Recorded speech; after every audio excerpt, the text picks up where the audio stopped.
Hey, Ryan. Yes, Andrew. Don't you just hate that casual shooter audience who only buys all the shitty fucking first-person shooters that are like super popular, like Battlefield, Call of Duty, and Gears of War? Fuck those guys. They're terrible. I bet they play CSGO so much they get a fucking medal. Yeah, fucking losers. Don't play anything else. Oh my god, what have I become? Welcome back to the Explosion of Happiness podcast, episode number 58. It is November 22nd, 2016. I am your host, Ryan. And I'm your other host, Andrew. And in this weekly podcast, we talk about video games, as well as things that have to do with video games, as well as make terrible, crass, evil jokes about some of the most disgusting things on the planet. And if that offends you, goodbye. And if that doesn't, we invite you to sit down and listen. If it offends you, I still invite you to sit down and listen because I get off to that. Why not? So you've been playing a lot of first-person shooters lately. Yeah. Go figure, like 2 podcasts ago when I said I have no interest to buy any of these games that are coming out right now, and I probably won't. I ended up owning almost every single one of them. I mean, I bought Call of Duty willingly, and then my friend Michael gifted me Gears of War 4, and then my friend Kevin gifted me Battlefield 1 on PC. And now I'm looking at this sale for Titanfall 2, which is only $30 at Walmart right now, and like $35 at Best Buy, thinking, fuck it, I should just go buy that and then just have an opinion on all of the shooters this year. You're officially a basic bro. I know, I kind of feel sick a little bit. I didn't buy, but I'm now actively playing all these AAA shooters that they say kind of ruin the video game industry, but I didn't really wish it on myself. It just kind of ended up that way. I just wanted to play Modern Warfare Remastered, and I guess now is a good point to bring up when I said last week that Infinite Warfare's campaign is one of, if not the best. I want to correct and say it's still one of the best, but it is definitely not the best campaign out of that series.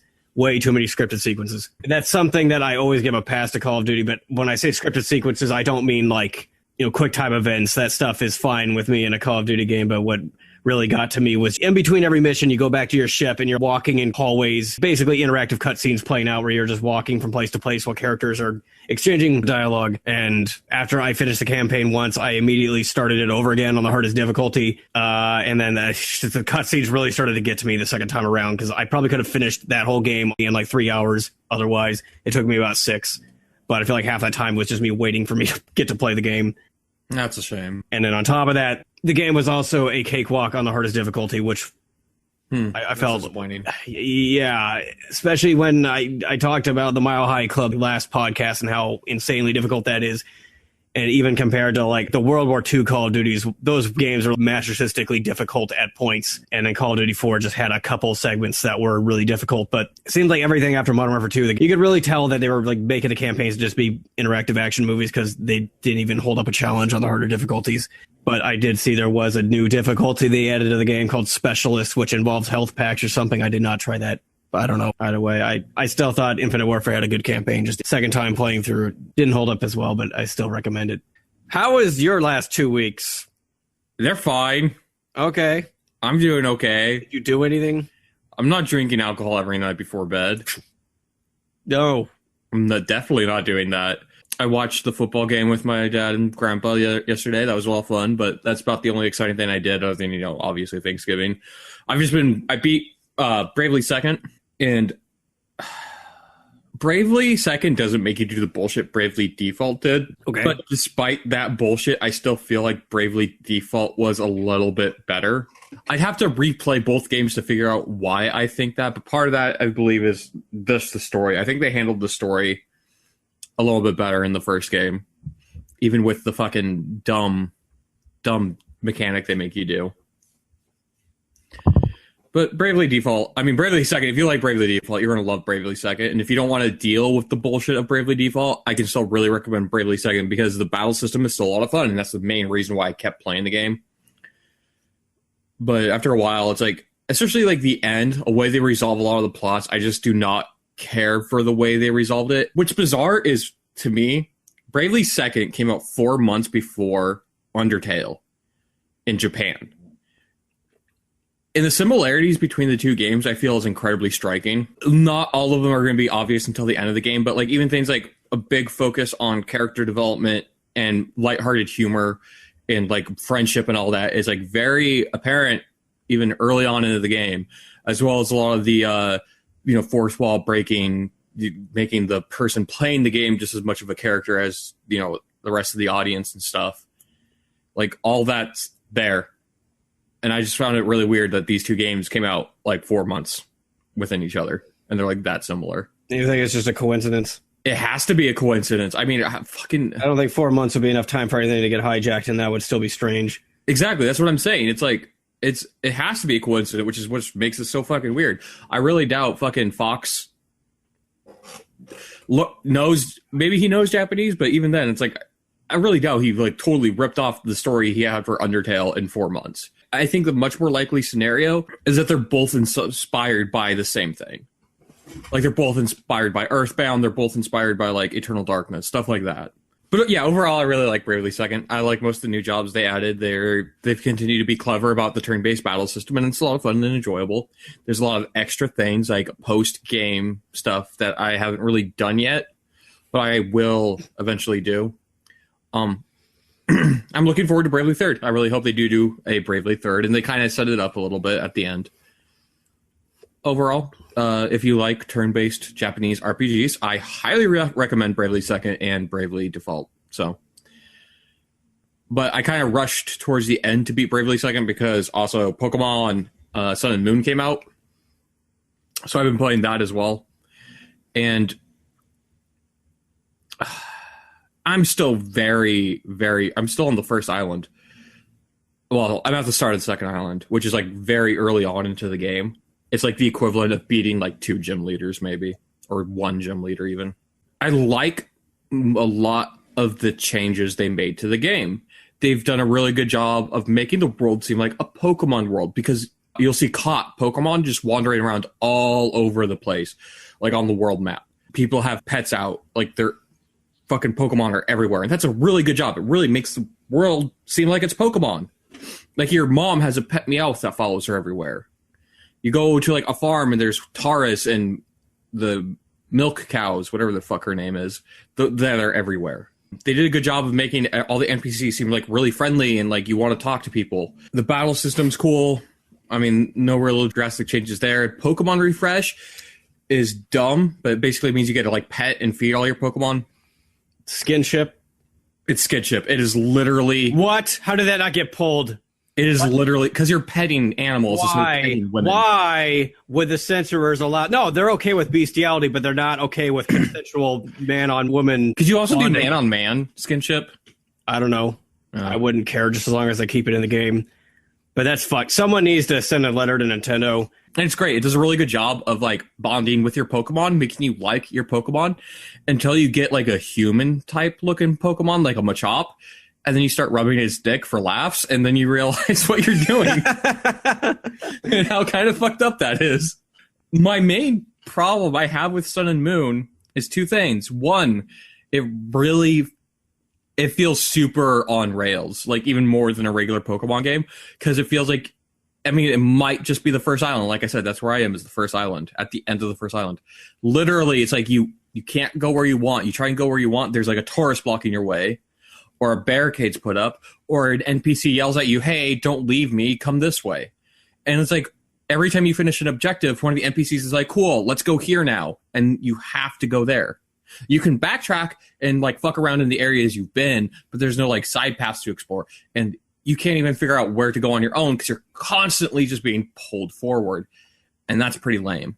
I do not like that feeling. I kind of hope it goes away. And I'm not saying like previous Pokemon games were like the fucking paragon of open-endedness. I get those games were pretty on rails too. This is just even more, or at least feels more on rails than those games, because the game is outright telling you where to go with a fucking objective marker on the map. I don't really care for that. And it's kind of really fucking annoying. The other thing I have is this game's a lot slower, I think. Between your Pokemon having like feelings and personalities, Pokemon Refresh offering pop-up at the end of most battles, a still really high encounter rate from previous games. It just feels like this game fucking drags. Plus, they added this thing in combat called Call for Help, where if you're fighting a wild Pokemon, they can call for help, and another wild Pokemon will show up and help them. The thing is, like, it's not limited in any way, so the enemy can just sit there and fucking spam it. So what would have normally been 1 Zubat can go up to fucking 7 goddamn Zubats in one encounter. And then as soon as the encounter ends, you take like 2 steps and another random encounter against another fucking Zubat happens. That is incredibly frustrating. But outside those two, and I feel like personally to me, they're kind of big complaints. But outside of those two, I think this might be one of the better Pokemon games, which is nice to see that they're actually improving the series for the most part. Anyway, that's pretty much all I've been playing. I'll take your word for it. I haven't played a Pokemon game since Pearl and Diamond. Yeah, I feel like, in hindsight, I feel like Diamond and Pearl, even though they have some of my favorite Pokemon designs, I think Diamond and Pearl are kind of the perfect example of what was going wrong with Pokemon, which was they were becoming way too complacent. Yeah. Black and White kind of had that problem too, except I think Black and White did everything. Black and White and Black and White 2, especially Black and White 2 in my opinion, this is the basic what Pokemon is. We're not going to change anything, but it's going to be like the best of that, the best of the core Pokemon experience. Whereas in X and Y, they finally started to shake shit up. And now in Moon and Sun, they've really done it even more. Like, there's no more gym battles. There's no more HMs. Instead of having like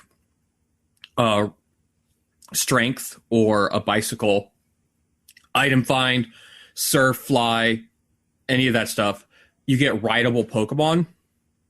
The first one you get is a Taurus. So instead of getting Rock Smash and you having to teach it to a Pokemon and break rocks to progress in certain areas, you now can call down a Taurus that you ride around and he'll charge through those rocks for you. I really like that because it visibly shows you riding around a Taurus. And it's nice. It makes it, again, feel more like it's a Pokemon world. It makes it more immersive. Also, you don't have to teach your fucking Pokemon team shitty HM moves. There's no reason to have an HM slave anymore, which is amazing. That is really nice. Yeah, that was one thing that kind of sucked. You're right. You'd have 6 Pokemon, but you'd really only have 4.5 because you had to teach fucking 6, 7 HMs to everybody. Well, when I played through Red the very first time, I made the idiotic mistake of actually teaching those HMs to my actual Pokemon, and then pretty much every playthrough following that in every game in the series, I always realized that was incredibly dumb. Just catch a low-level Pokemon and make it your bitch. Especially with Red Blue, because in other games, you can get rid of those HM moves, and Red Blue, they're stuck there forever. Yeah. And there's no breeding, so you couldn't get a second Charmander. So if you taught your Charmander cut, you're fucked. Or taught your main Pikachu Flash in yellow. Yep. They're going to have that for the rest of the fucking game. Forever. And ever. But yeah, that shit's gone, which is really fucking nice. And they've added a bunch of cute little side systems besides Pokemon Refresh and everything. So, like I said, gym battles, they're called trials now. They're different enough from gym battles that I think it's a good thing. What do you do then? So you have to fight the trial captain as a way to prove that you can take the trial. This is just like a regular trainer battle. But does it actually involve like a battle system? Yeah. And then you go to their trial area, and then you have to navigate through a little dungeon or do a little like event or something.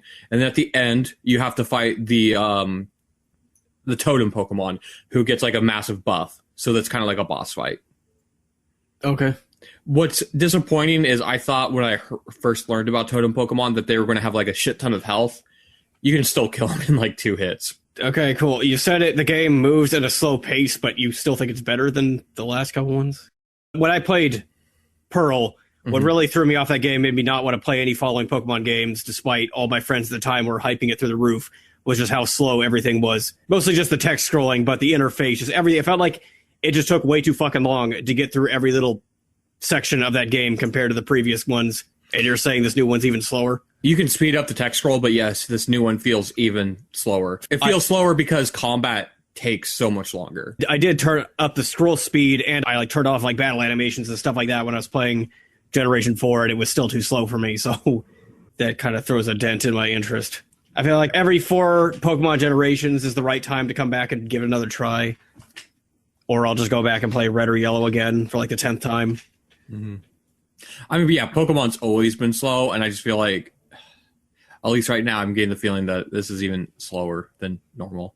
And it wouldn't be that bad. I think all they need to do is, if they're smart, they'll patch the call for help bullshit, because that shit's bullshit right now. And also lower the encounter rate a little bit. It's fucking ridiculous. It's like you have to have repels on you. It's so many times it's like 2 steps battle, 2 steps battle. And it's like, come on, I just want to get through this fucking cave. Leave me the fuck alone.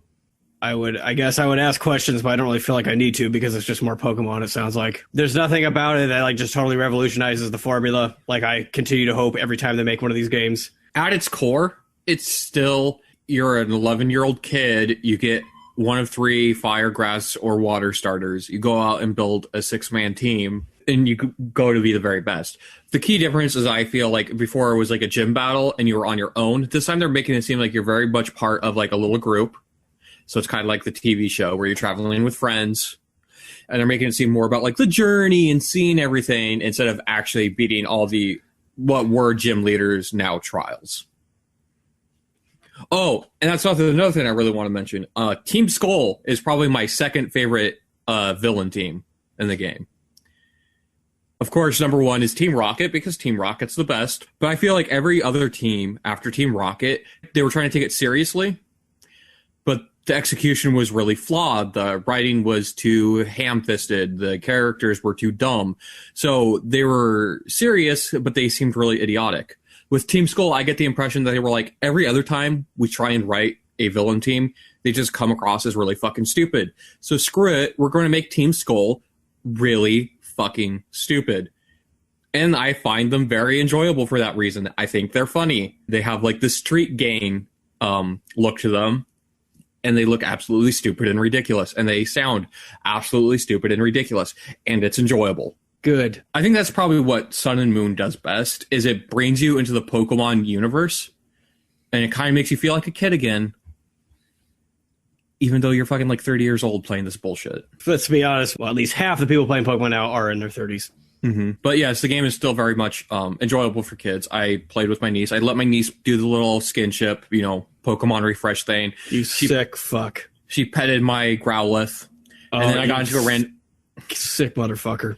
And then I got into a random encounter. My Growlithe started fighting a Lilip, which is a little puppy dog. And she was like, oh, it's another puppy dog. I'm like, yeah. And see, when I push this button and this button, and then my Growlithe turned into a giant flaming wheel and crashed into the puppy dog, and then the puppy dog fainted. She ran away crying because I made 2 dogs fight to the death. You are a sick fuck. No, that's not a joke. She got really upset that the little puppy died. Well, good. She needs a taste of reality.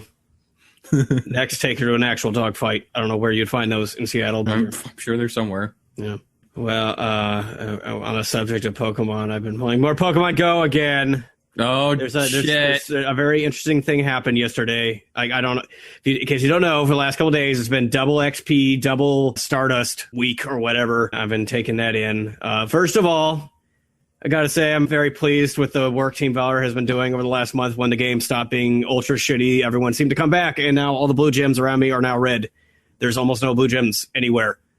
I'm having a lot of trouble actually finding somewhere to go and battle people now, because I guess everyone on Team Red just decided to come back and kick everybody's ass. Also, yesterday, there was a very interesting experience where I pulled my car up into my little parking spot. Every day when I come home from work, I just kind of sit in my car contemplating life. I pull out my phone, I play some Pokemon Go, catch some Pokemon in the surrounding area, and there was this Pidgey, this very low level one, that kept breaking out of Pokeballs that I was throwing at it, and I'd give it a berry to try to weaken it, and it keep breaking out, and I started throwing Great Balls, and it started breaking out of those, and I started going, what the fuck is going on? This Pidgey is broken out of 8 of my fucking Pokeballs and Great Balls now. Now I'm throwing Ultra Balls at it. Eventually I caught it, and then the screen started to freak out and start getting all flashy like it was going into its evolution state, and I'm like, what the fuck is going on? Did I just catch like a demon thing or something? What the fuck? And then it transformed into a Ditto. Oh, nice. That was pretty sweet. It was a really awesome, neat little surprise. I think it's actually part of this little event they're doing that they say you have a chance of finding a wild Ditto out, but I didn't know it was actually going to be imitating other Pokemon.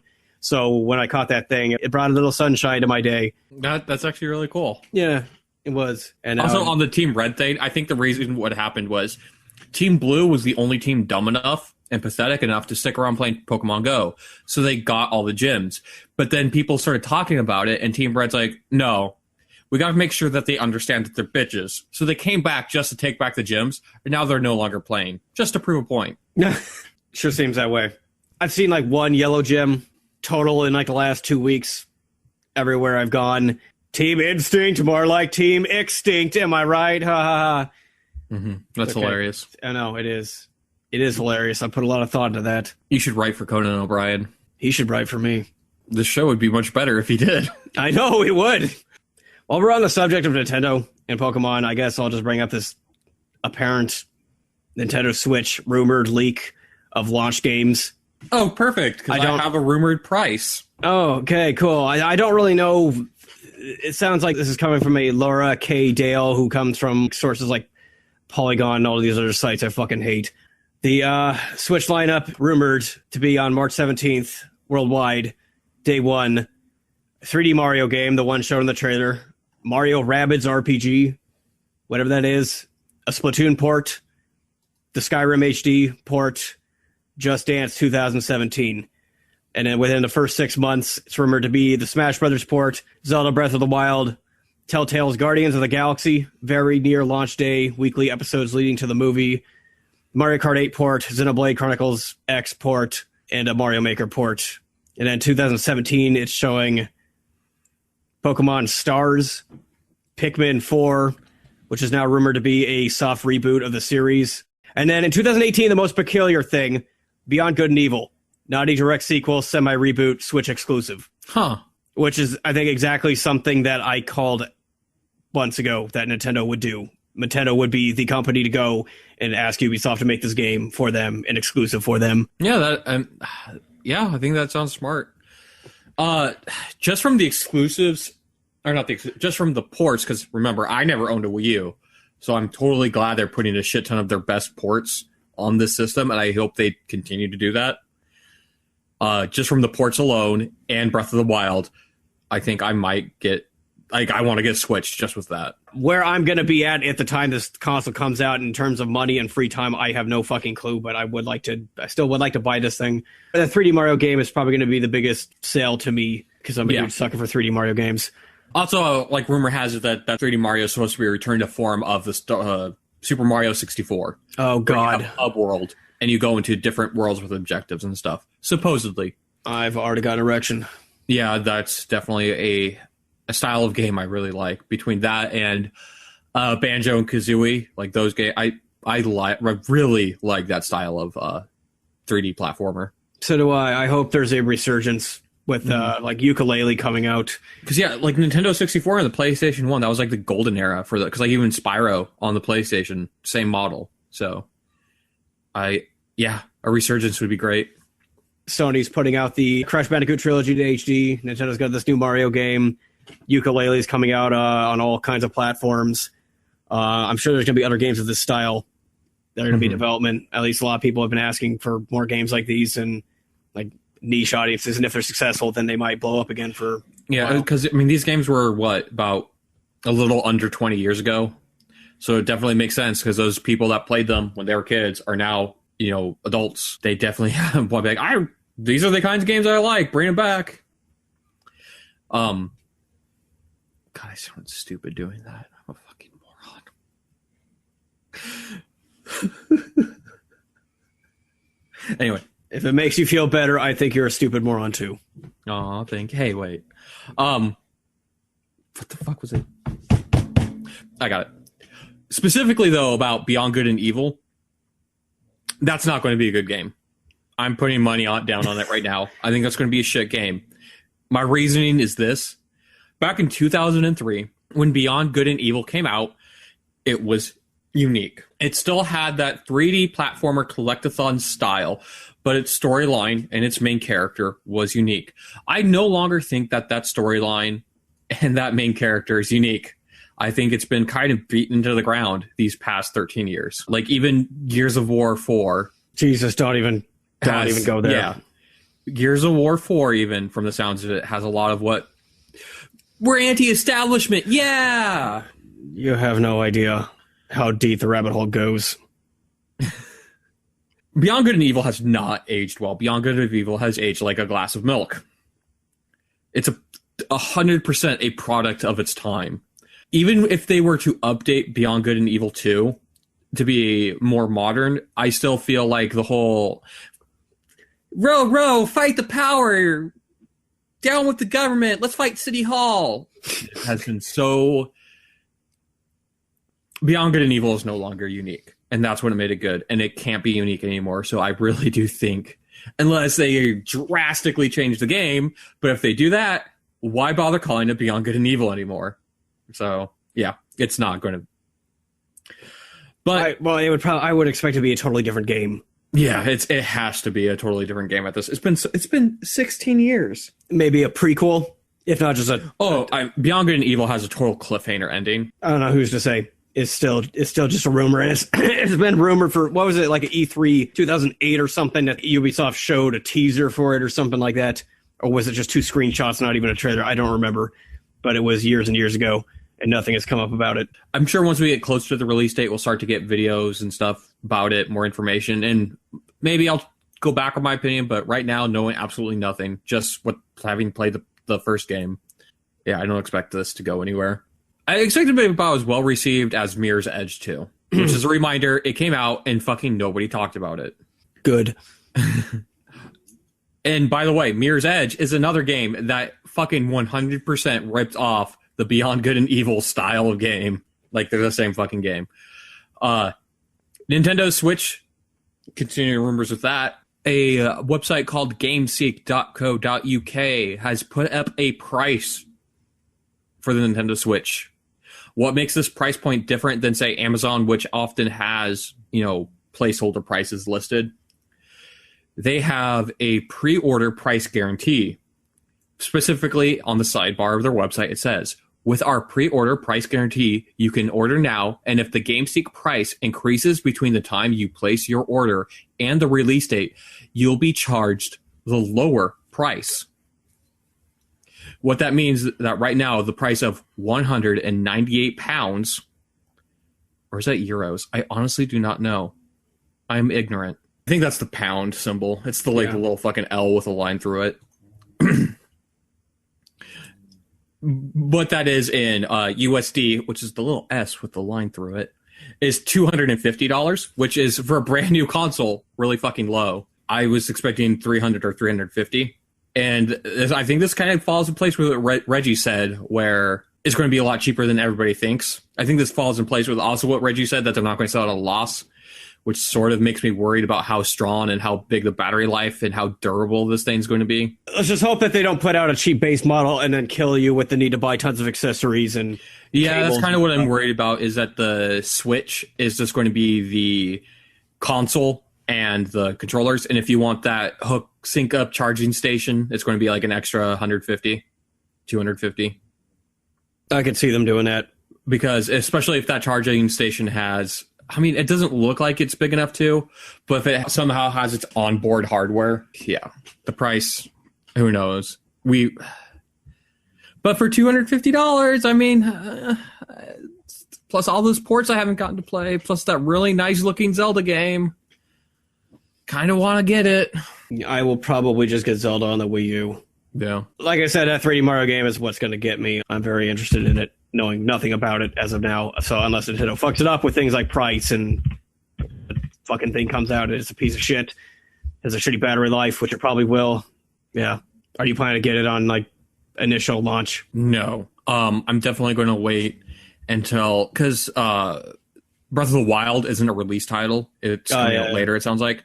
So I think that will give me enough of a window for there to be a lot of public opinion on how good the Switch is. For me, what's riding on is whether or not there's going to be any sort of fatal errors with the hardware. Right. Part of that too, though, is I bought a PlayStation 4 just to play the greatest game of all time called Bloodborne.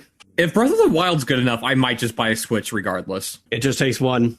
Honest to God, it just takes one really fucking amazing title like Bloodborne to get me to buy a console. Most of the time when I buy a console, it's always calculated, can I get at least 3 games? Am I getting my value? But honestly, what it always comes down to is if there's just one really good must-play game. Right, because that one really good, that's the one that nags at you, that'd be like, dude, you gotta get this. And then you reason with yourself, well, there's also these 2 other games. But the reality of it is, it's just that one game.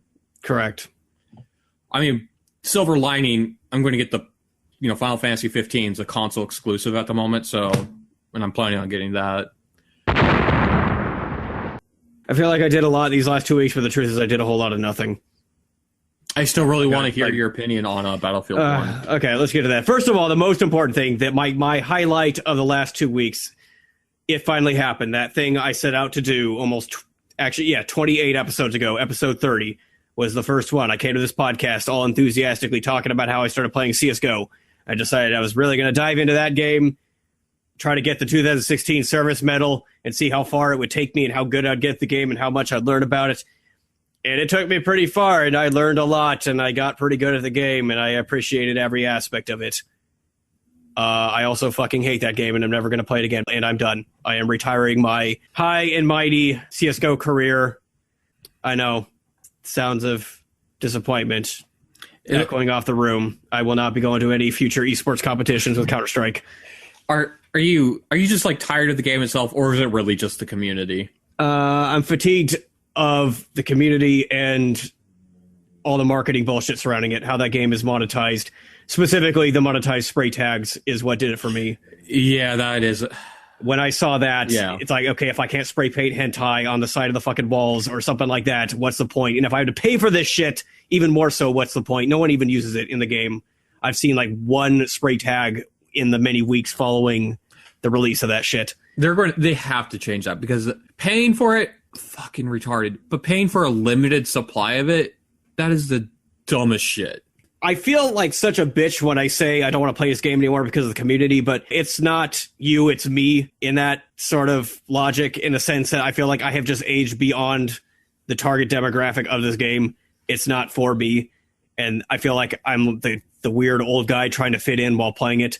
I know that's not the truth. I know there are plenty of old people who play CSGO, but I just feel so out of place when I'm playing it. I come there just to concentrate on the game, and instead I end up having to put up with all the shitty attitudes, the bitching and snobbery. The very last match before I unlocked the medal and was done had a guy screaming and calling everyone niggers and pussies and faggots, and he accused me of being a hacker and him telling everyone to report me. So it was a really great send-off. It was the perfect way to end my long career of CSGO and go and seek out games where I don't have to listen to people talk. I figure if I ever get the craving to play Counter-Strike again, I'm just going to go back to CS Source. I'm not going to play it anytime soon just because I'm Counter-Striked out. I've been playing so much of it every week for the last fucking like half of the year now that I really just want nothing to do with it for a while. But eventually I'm probably going to go back to Counter-Strike Source and just see if any of the servers I remember playing Counter-Strike on are still up. I figure probably the older Counter-Strike fans are either going to be playing that or the original Counter-Strike 1.6. CSGO is full-blown millennial esports douchebag zone right now. Yeah, it's where you go if you want to get competitive. That's where you go, and that's kind of why I went there initially. It's like that's where the crowd of people are. It's active, it's lively, it's worth actually getting good at this game. But after playing it for so long, I just feel like I don't fucking care. The part of my life where the thought of potentially playing games competitively in like a tournament setting is behind me, and now I just play games to pass the time and enjoy myself. So I think Counter-Strike Source is more for me than CSGO. But anyway, to wash the taste of Counter-Strike out of my mouth, I immediately downloaded Ghost in the Shell First Assault because Nate and I were talking about this game called Combat Arms that he used to play. Have you ever heard of Combat Arms? Yes, but I have no idea what it's about. I've just heard the name. It was one of the first free-to-play games. I remember it was out before free-to-play was really a widely popularized concept. It was out, I think, around the same time as...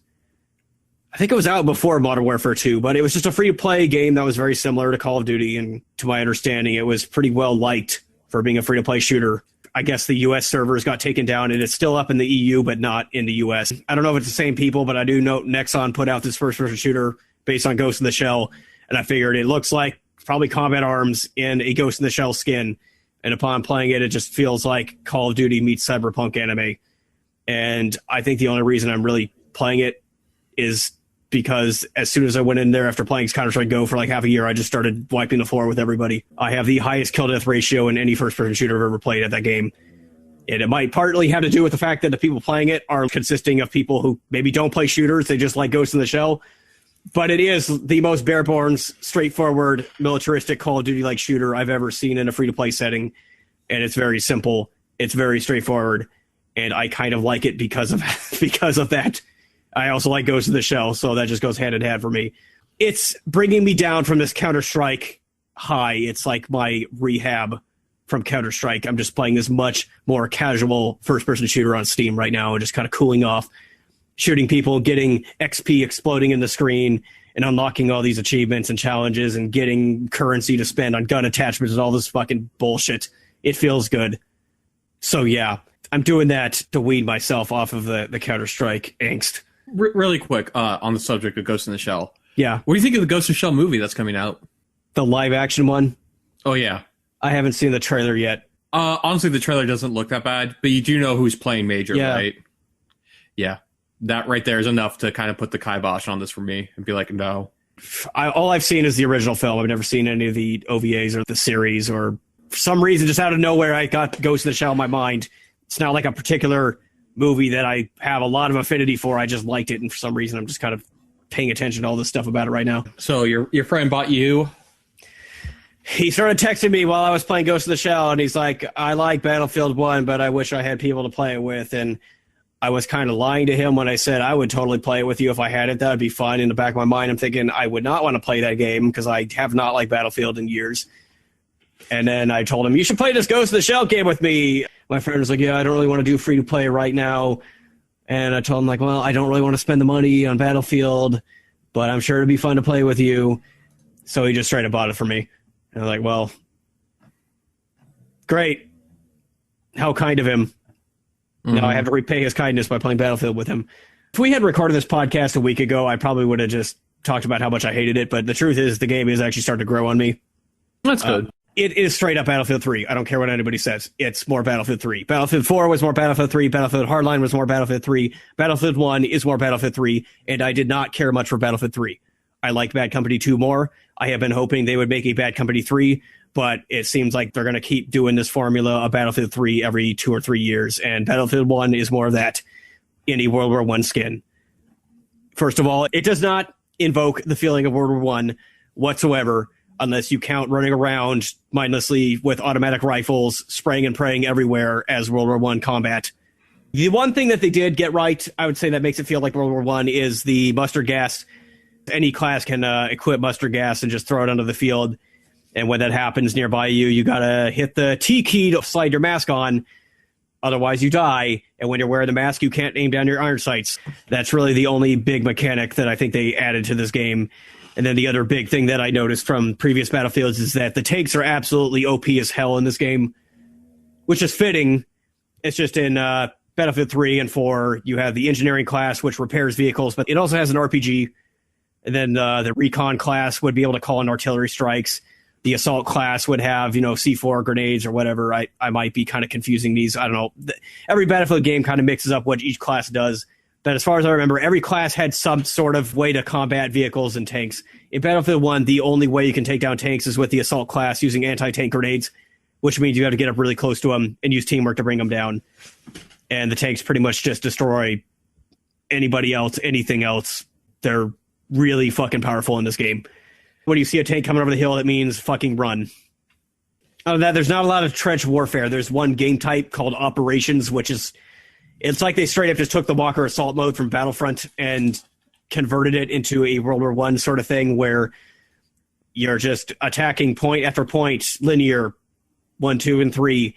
And when you're on the defensive side, you're pretty much in trenches just getting steamrolled by tanks and vehicles and fucking aircraft and stuff. And that really felt like World War I in the sense that we got our shit completely pushed in, and it was fucking miserable. And I have not gone back to play that mode with my friend after that because it was just a goddamn fucking massacre. But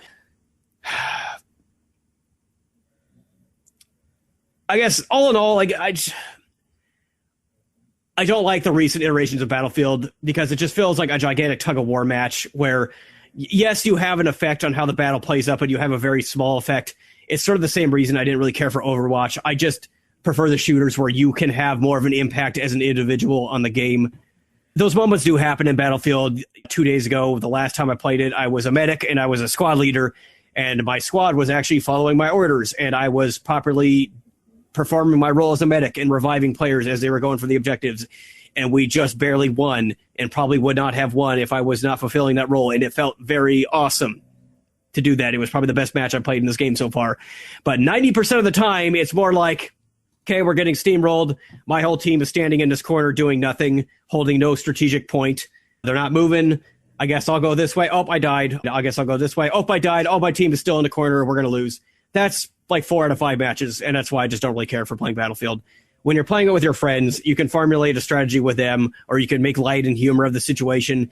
It's just a game I feel like is best used to just pass the time and not really get super competitive at, unless you've got a big group of people all playing it, at least a full party size of, I think, like 5 or 6 or something, enough to take up a whole squad. It's just not that much fun of a game when you're playing solo.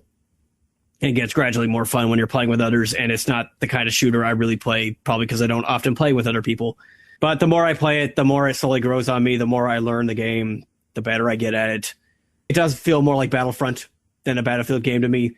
I know in like Battlefield 3 onwards, they integrated bullet drop, and they tried to make the bullets move more realistically, where you actually have to compensate for gravity and wind and stuff. But in this game, I don't know if it's just because they based it on World War I, but it seems like the bullets move really fucking slow, and you had to be really close to who you're shooting at to actually hit them, unless you're just a god at aiming. Playing it, I really felt like I'm playing fucking Battlefront again, where the fucking lasers are moving like a snail's pace across the fucking map. And then when I played that operations mode, I just talked about it. I'm like, I'm playing Walker Assault, except it's in Battlefield now. I guess I'm just surprised that Battlefield 1 was received so well by so many people, while like Battlefront was shit on by everybody. Warfare is like being ignored and shit. Yeah, and I would say Infinite Warfare probably did more for Call of Duty than Battlefield 1 did for Battlefield, but it's getting shit on a lot harder than Battlefield. The look and the sound of the game, the visual art and the audio, the music and stuff is really, really well done. It's probably the best thing that DICE ever does. The best thing that you can ever expect from an EA game is for it to just have a really great production value. But other than that, it just plays like every other DICE shooter I played the last 5 or 6 years. They're all pretty much the same goddamn thing.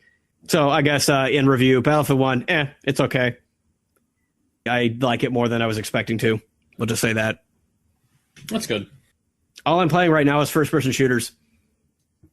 I noticed, yeah. It's all I do when I don't want to commit to anything. I'll just go into a game, shoot some guys, watch some XP go up, and feel good about myself and go about my day. The simple thrill of making somebody no longer alive in front of me. I have nothing to say to that, so. My brain has been turned to mush, and that's all I really derive pleasure from. I got a fun little news story, too, before we close this out. Ubisoft, this is from GameIndustry.biz. Ubisoft says it will no longer sell DLC that gamers will need to fully enjoy their game. VP of Live Operations and Blondel Juin told GameIndustry.biz that the publisher now looks to support its multiplayer games for between 5 and 10 years. And in order to keep players engaged, the firm must be very careful when it comes to monetization.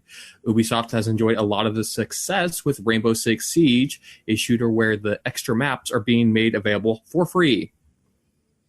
Yep. So, neat. I do expect Call of Duty and Battlefield will be the only 2 shooters to still do season passes requiring you to buy them to get the maps to play on. But the only reason Ubisoft is doing that is because they can't keep a player base right against their competitors. So, yeah. I think you're right. I think it will just be those 2 games or 3 games, those 2 developers, EA and Activision. They'll continue to do that, and that's because their games have so many people playing them that they can milk them. They're saying this like it's a general thing across all of their games that they publish, because every Assassin's Creed game they put out has its own multiplayer. Yes. That gets pretty much ditched and abandoned for the next year. I mean, I know they're talking about Rainbow Six Siege and The Division, but they're speaking in a future tense. They're speaking in a future tense, yes. So I'm imagining all new releases in like 2017 would be where this applies to. Does that mean they will not slap shitty multiplayer modes in single-player games and just make multiplayer games because that's the best way to do it? No, because Watch Dogs 2 has a shitty multiplayer. Oh, great. Okay, yeah, so they're full of shit. So what they're just saying is they're not going to release DLC because they wouldn't be able to sell it anyway, and they just fracture their community and piss their fans off, so they're trying to make themselves look better than they actually are. Yeah, I really doubt this is actually going to go anywhere, but nice sentiment.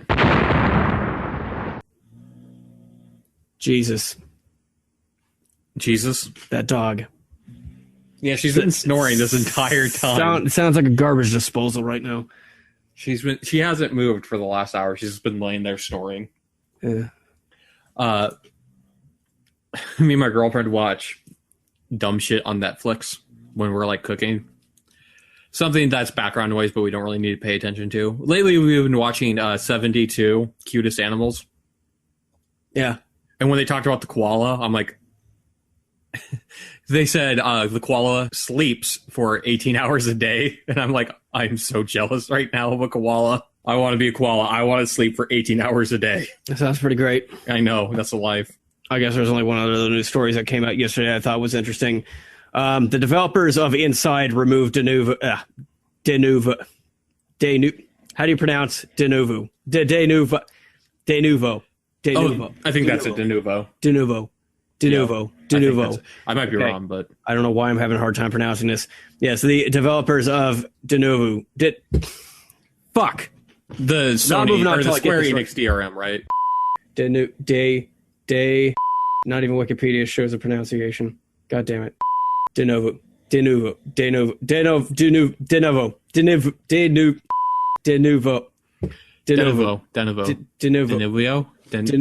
I've heard it pronounced thousands of times by now. That's an overstatement. But I've heard it pronounced enough that I shouldn't be having a problem knowing how to pronounce this. I think my brain just will not do it. Denuvo.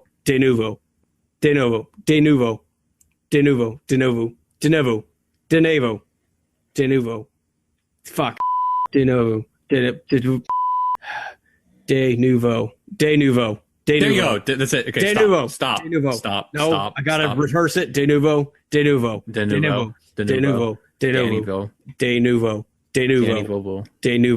Okay. Danny Glover. The developers of Inside removed Denuvo from their game, and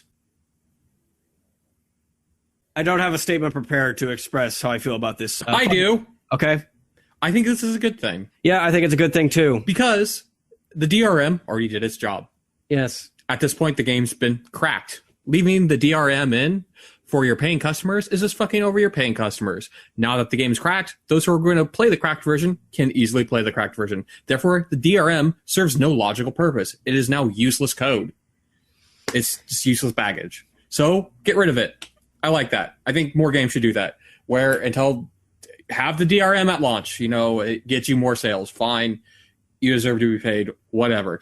But once it becomes useless, fucking get rid of it. So you're not hurting your paying customers. Thank you. Thank you for phrasing exactly what I wished I could. But for some reason, my brain isn't working right now. I like this. From now on, I'll just bring up news stories, and then you can just state my opinion for me. And no problem. Yes. On a personal note, I don't really mind publishers, whatever, using Denuvo. I understand the interest to protect the profits. Oh my God, why is my brain so fucking shitty this morning? You understand that at the end of the day that they're a business and they need to make money. I would prefer developers and publishers not use Denuvo. I understand why they use it. It does not particularly offend me that much. If the game functions poorly because of it, then it will suffer in the review because of that, and I will tell people not to buy it. If it's just going to be a practice where they just use it for like the first 6 months and then they pull it later when interest in the game has died down and they don't care if it gets pirated, then please do that. Just take the DRM away eventually. Plus, I think Denuvo... Now I'm doing it. Plus, I'm thinking the DRM developers, the people who actually make the DRM, this is in their same interest as well. Because if you say, let's say the period's 9 months. After 9 months, you pull the DRM out of the game. That means there's a lot less people that will actually be actively seeking cracks and a lot less people actively working to break the crack. Meaning your DRM is probably going to last longer. True. People might just be more patient. Exactly. And then on top of that, when you remove the DRM, that would also be a great time to put it on sale. Yes. Because then you like double dipping because all the people that be like, I'm not going to pay $60 for this game. But now if it's $20, they're like, well, I may as well now. I should get a job in marketing. Yep. All right. Do your thing. What's my thing? If you've listened to this podcast. Oh, yeah. If you've listened to this podcast or any of our podcasts, sincerely, thank you. This one really wasn't that offensive. It was actually kind of a nice callback to when we first started doing podcasts. Hug it out. Hug it out. And until next time, goodbye. Bye-bye.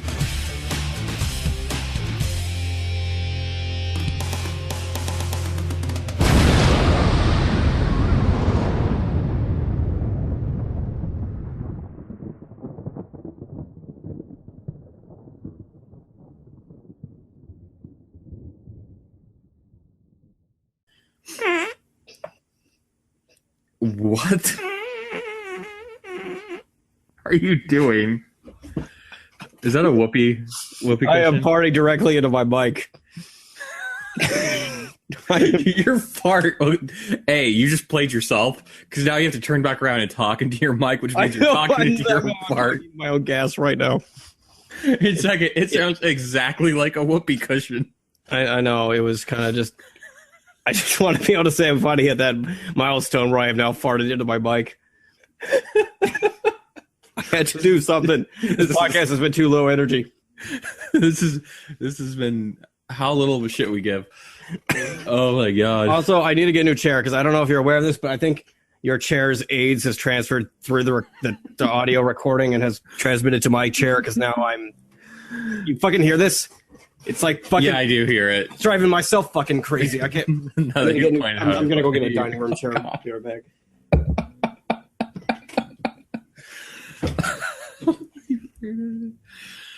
back.